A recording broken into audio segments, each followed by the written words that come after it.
This is White Plains Week, the weekly roundup of White Plains, Westchester, and world news. With John Bailey, editor and publisher of the daily internet newspaper White Plains Citizen Net Reporter, WPCNR.com. Jim Benerofe, editor and publisher of SuburbanStreet.com and WhitePlains.com. And me, Peter Katz, formerly with NBC, ABC News, and stations from Boston to Los Angeles. White Plains Week, what's happening, who are the newsmakers, what's in store for the future. The views and opinions expressed on this program are solely those of the participants. White Plains Week is presented on Optimum Cable Channel 76, Verizon Fios Channel 45, and on the internet at whiteplainsweek.com, youtube.com, and wpcommunitymedia.org. Now, White Plains Week. Good evening, Mr. and Mrs. White Plains and all the ships at sea, with a nod to Walter Winchell there. Welcome to White Plains Week. I'm John Bailey, and I'm joined by Jim Benerofe, who helped found this program 16 years ago. Thank you for all your work, Jim. And Peter Katz, the anchor for all season, who has been with us for 10 years. I was going to say that I helped put it in the Lost and Found department. That's true. Yeah. Right, you did. And now, Jim Benerofe, the headlines, please. And here are the headlines for the week of August 4th, 2017. A plan to grow renewable energy power sources throughout New York State is announced by an international energy resource company, Joule Assets. Mayor and Common Council Democratic candidates in court defending petitions which the Democratic City Committee contends should be declared invalid on a technicality. We will have another edition of Trump, the President, with Peter Katz. White Plains woman pleads guilty to vehicular homicide in last October accident, killing 2 people. She is sentenced to 4 to 12 years in prison. County legislator Kenneth Jenkins charges County Executive Robert Astorino is refusing to provide details of airport plans submitted to Board of Legislators. Second Appellate Court of Appeals rules exonerated Assembly Leader Sheldon Silver may appeal to U.S. Supreme Court on whether there is enough evidence for U.S. Attorney to retry him. White Plains Common Council to hold hearing on the rezoning of the White Plains Mall site Monday evening. New Tappan Zee Bridge installs traffic signs preparing for August 25th opening of new westbound bridge. Playland attendance is down 22% through weekend of July 23rd. Centro Hispano sets dinner dance at Crown Plaza September 9th. Thank you, Jim. And now to the White Plains Week Rollo Newsreel March of Time. The Democratic City Committee challenge to the petitions submitted by Councilwoman Milagros Lacuna to run for mayor for the Democratic nomination against Tom Roach, and the candidates for Common Council, Saad Siddiqui, Michael Craver, and Alan Goldman, were challenged, and court proceedings began at the Westchester County Courthouse Tuesday. Ms. Lacuna presented a video on YouTube in which she and her councilmates explained the Democratic Committee, citing numerous errors on the petitions, were frivolous and based on spelling errors. She said they do not want an election. In court, the attorney for Mayor Roach and the Democratic Party, the nominated slate of Councilman John Martin, Justin Bresch, and John Kirkpatrick, said that in the legal action, it was not just signatures and location mistakes that was the problem. Attorney Tom Abenanti, the New York Assemblyman from Greenburgh representing the petition challenge, said all the petitions were submitted with a cover sheet with a titling error that was different than how the petitions were identified when the first cover sheets for the 4 volumes was submitted. Judge Lawrence Eckler determined that the signatures submitted had not changed from when originally submitted and said he would rule on the validity Tuesday. Meanwhile, examining each of the Lackawanna slate's 2,700 signees of the petitions in abeyance were being scrutinized at the Board of Elections as of Thursday afternoon. Here's Board of Elections shot there. The executive assistant to co-chair of the Board of Elections said the analysis would be completed by next Tuesday morning, the next court date. If the judge does not rule to throw out all the petitions, the opposition to Lackawanna and Company has to find 1,788 invalid signatures to keep the Lackawanna slate out of the September 12th primary. So on we go. Another challenge on the validity of primary. That's what happens in politics, John. Yes. That's the way the system works. And some will say that it's only proper that you should be able to challenge these petitions, because if they were made up with phony signatures, you want to identify that, don't you? Well, this is what is at stake here. However, when I mean, you don't want to have, fraudulent signatures on God petitions. forbid, I guess that's why we Just should as have you don't, just voter as you don't, ID you don't want to have fraudulent votes in an election. Oh, certainly not. Now, tied in with this, we note that New York State has now agreed to provide all of the voter registration information to the President's Commission on Voter Fraud. They folded like a cheap suit Didn't on they? that issue, didn't Yeah. they? Well, I think that's constructive. Some states contended that there is no reason for the federal government to know everything about every voter and to be able to compile a master file of all the voters. This could only lead to some very, very dangerous things in the way of the ability to control who is allowed to vote and which votes you're going to, or which voters you're going to suppress from voting. Well, that's what this has been done in the towards past. dictatorship. Working You think? on the way, right. Voter suppression, that is the rule of the day. Now, going to the shocker of the week, and it's electric in nature.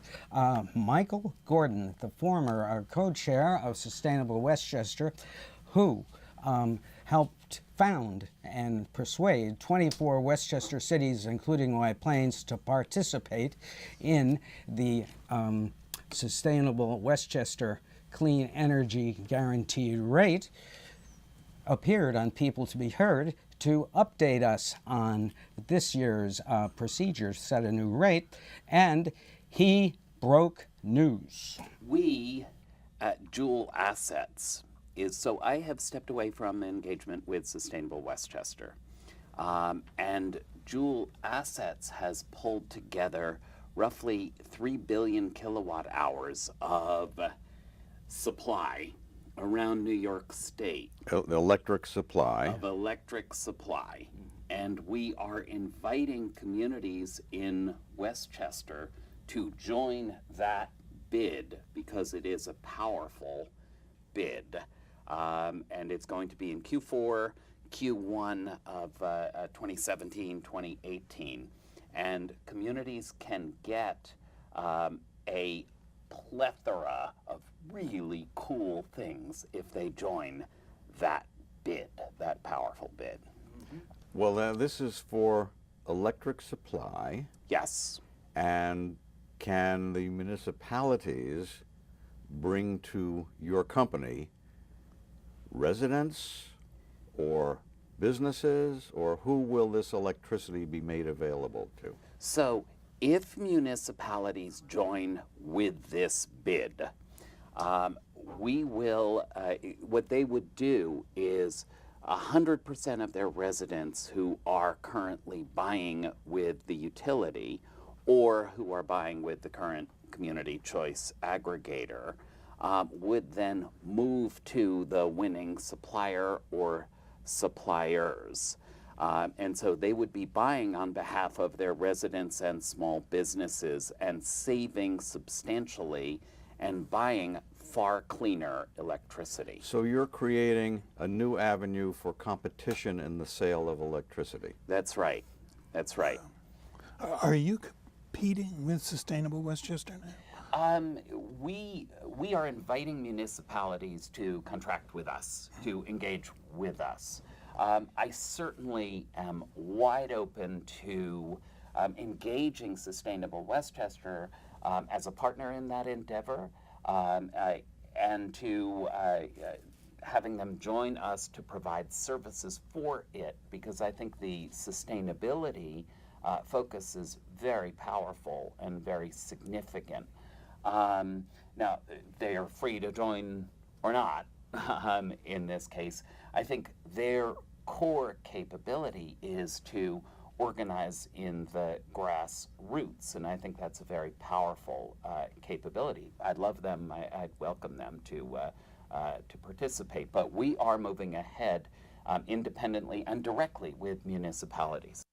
So after setting up under Sustainable Westchester, a nonprofit, this big group of municipalities and their residents and the businesses to buy electricity from Sustainable Westchester instead of buying it from Con Edison directly as individual customers of Con Edison, Mike Gordon is now using his commercial enterprise called Joule Assets to go after the Sustainable Westchester customer base, to take that base of municipalities and their residents and their businesses and shift that customer base from Sustainable Westchester to the commercial enterprise Joule Assets. Yes, and and this will be offered to the various towns and also towns and communities across the state of New York. He's waiting for Public Service Commission approval on this. Now, his sales pitch on this is that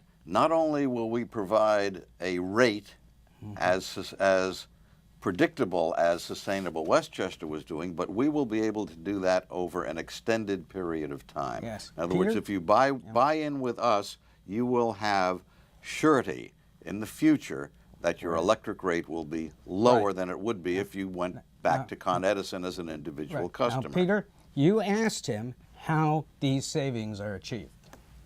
We're going to continue to save.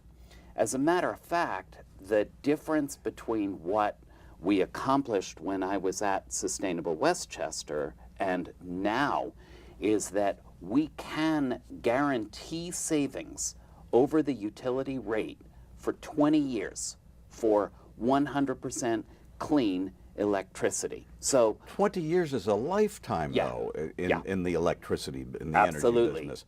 How are you able to do something like that? Well, you've seen the way that community distributed generation works, the net metering around solar.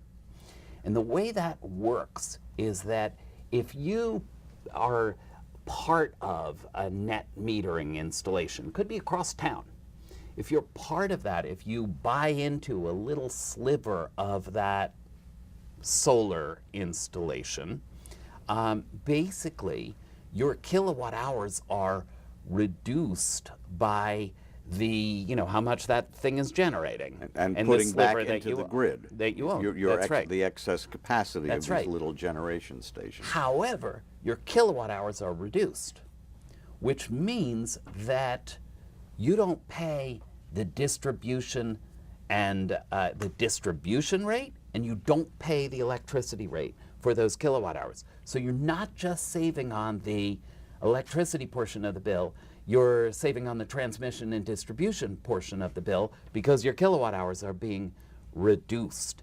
And so that's the way you can get these savings and guarantee these savings into the future.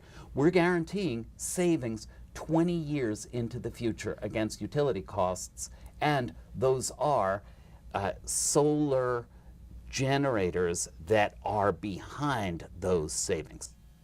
So this will be offered to the towns at the end of this year, and if the towns accept it, you will be eligible for this clean energy setup. What do we have any reaction about this right now?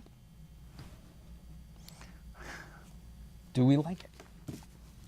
It's a very ambitious program, and speaking of ambitious programs, we have tried once again to wrap up Trump the President in a short capsule edition. Impossible to do.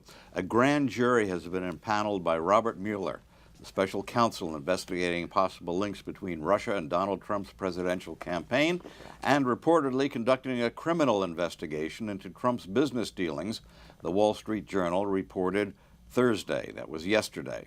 The paper characterizes the new Washington, D.C. grand jury as a significant development in Mueller's probe into collusion with Moscow to hurt Hillary Clinton and get Trump into the White House.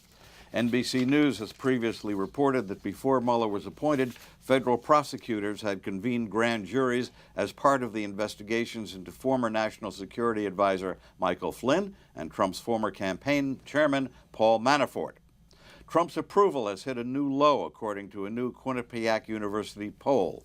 The poll found 61% of those surveyed disapprove of the job Trump is doing, while 33% approve. The president's disapproval jumped 6 points since Quinnipiac's last poll, which was June 29th. His approval among white voters without a college degree has now dropped sharply. 50% of that key voting bloc that helped him get into office now say that they are unhappy with Trump, and only 43% approve.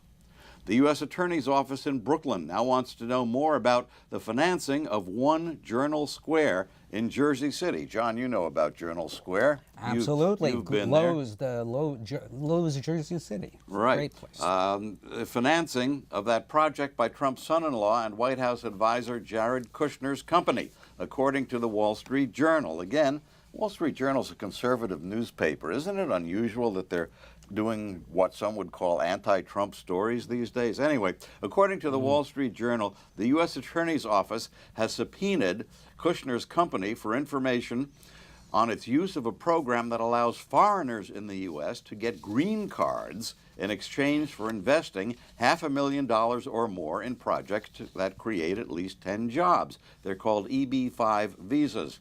They want to know how Kushner used that program and whether he's using his influence in the White House now to get visas for people who put $500,000 apiece into his real estate deals. And there are questions about a Florida company the Kushners used to recruit Chinese investors, and that company in Florida is called the U.S. Immigration Fund.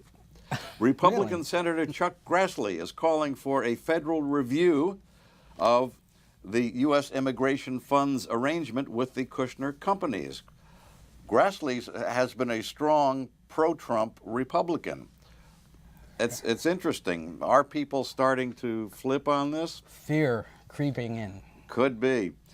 Trump had telephone calls early in January, as we know, with Mexican President Enrique Peña Nieto and Australian Prime Minister Malcolm Turnbull. Well, the transcripts of those phone conversations have now been leaked to the Washington Post reporter Greg Miller. They have been published, and we learn that with the Mexican president, Trump repeatedly threatened to impose a stiff border tax to keep out Mexican products.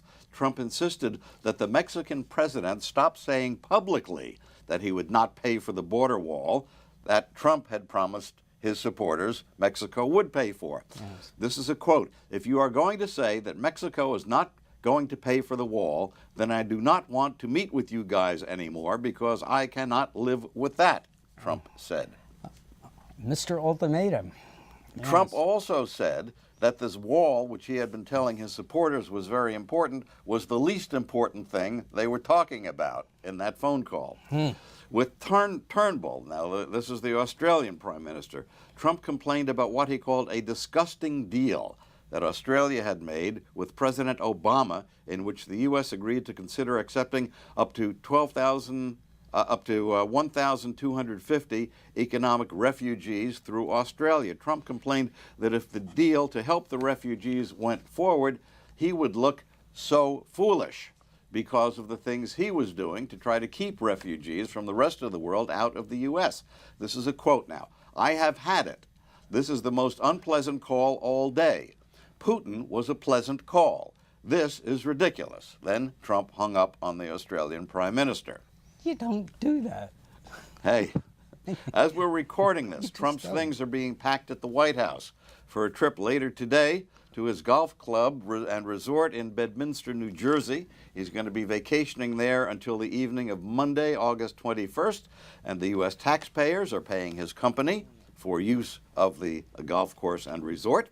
If he golfs every day as expected, that would mean he will have set a real record among U.S. presidents, one that he doesn't have to make up or lie about. The record has something to do with the number of days spent on the golf course in the first 7 months in office. Double bogey. Senate Republican leader Mitch McConnell has made it impossible for President Trump to fire Attorney General Jeff Sessions and put in someone else as Attorney General to fire Special Counsel Robert Mueller. McConnell has kept the Senate in what's called pro forma session instead of allowing the anticipated August recess. Now, during a recess, Trump could make what was called a recess appointment of a new Attorney General, not requiring Senate confirmation. I'm telling you, Mitch McConnell now setting up so Trump cannot replace Attorney General Jeff Sessions and do an interim appointment and get rid of the special counsel. I mean, don't we think that Mr. Sessions might be replaceable? The first 7 months of 2016, when Obama was president, the economy added 1.4 million jobs. Trump said that was horrible, that was awful, that was a disaster. In the first 7 months of 2017, with Trump as president, the economy, we found out today, has added 1.3 million jobs, 100,000 fewer jobs. But Trump says that's great, phenomenal, and only I could have done it. It just shows you, folks, it all depends on who does it to make the judgment of how good anything is or how bad it is. Now, down to the county.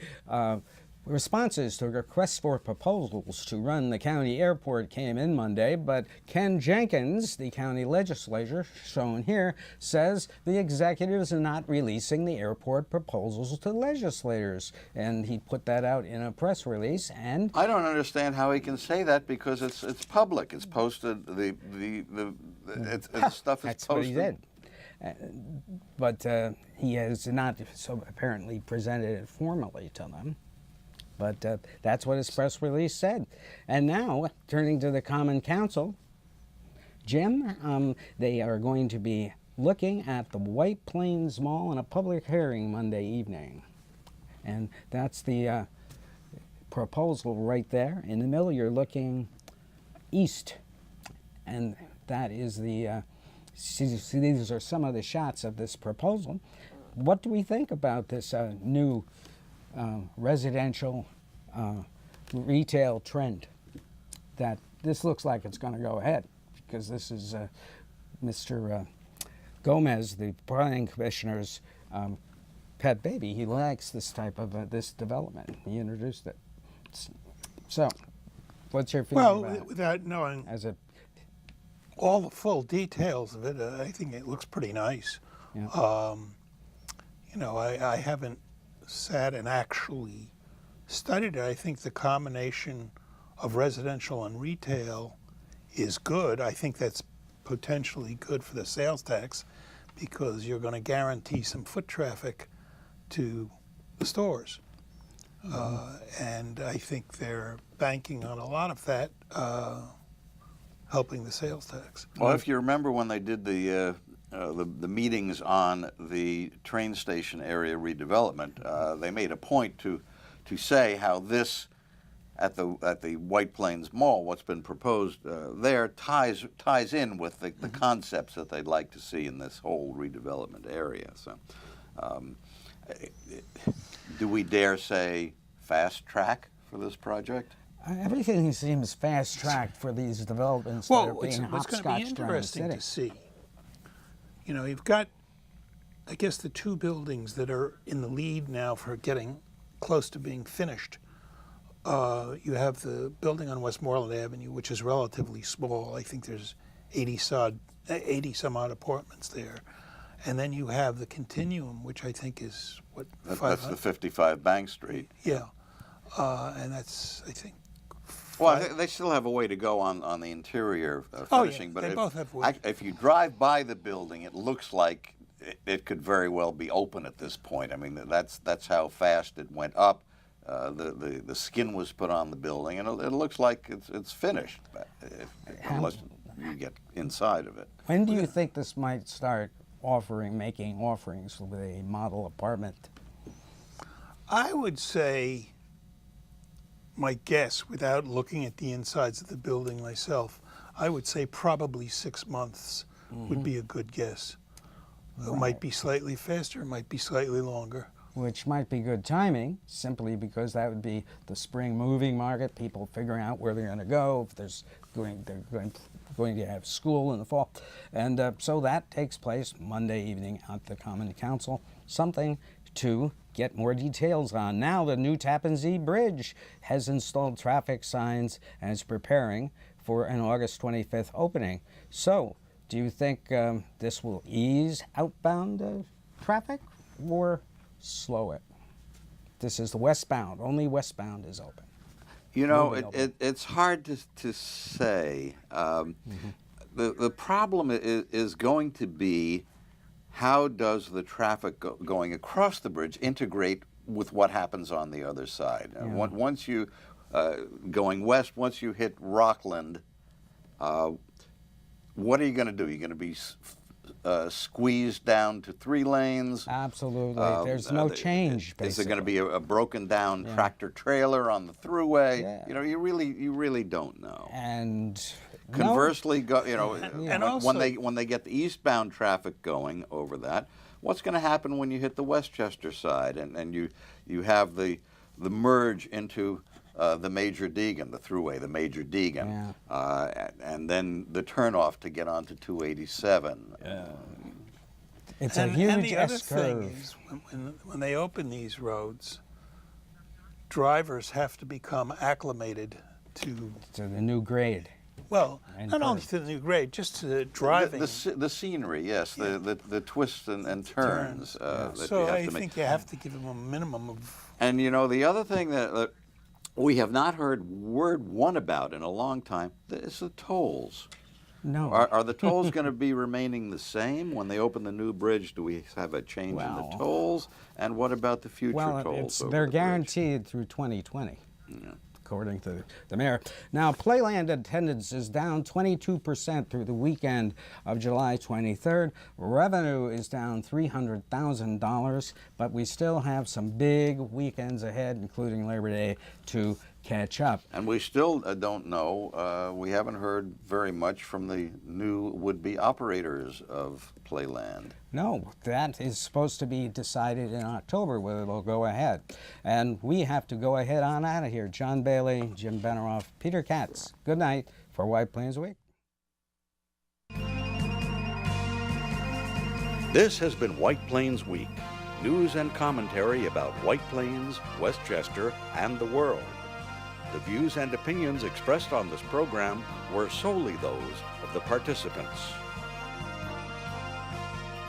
White Plains Week, produced by White Plains Citizen Net Reporter, and presented on Optimum Cable Channel 76 and Verizon Fios Channel 45.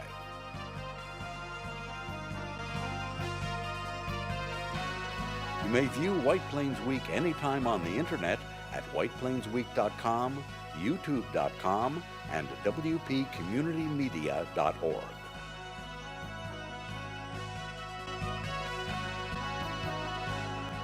For White Plains Week, this is Peter Katz speaking.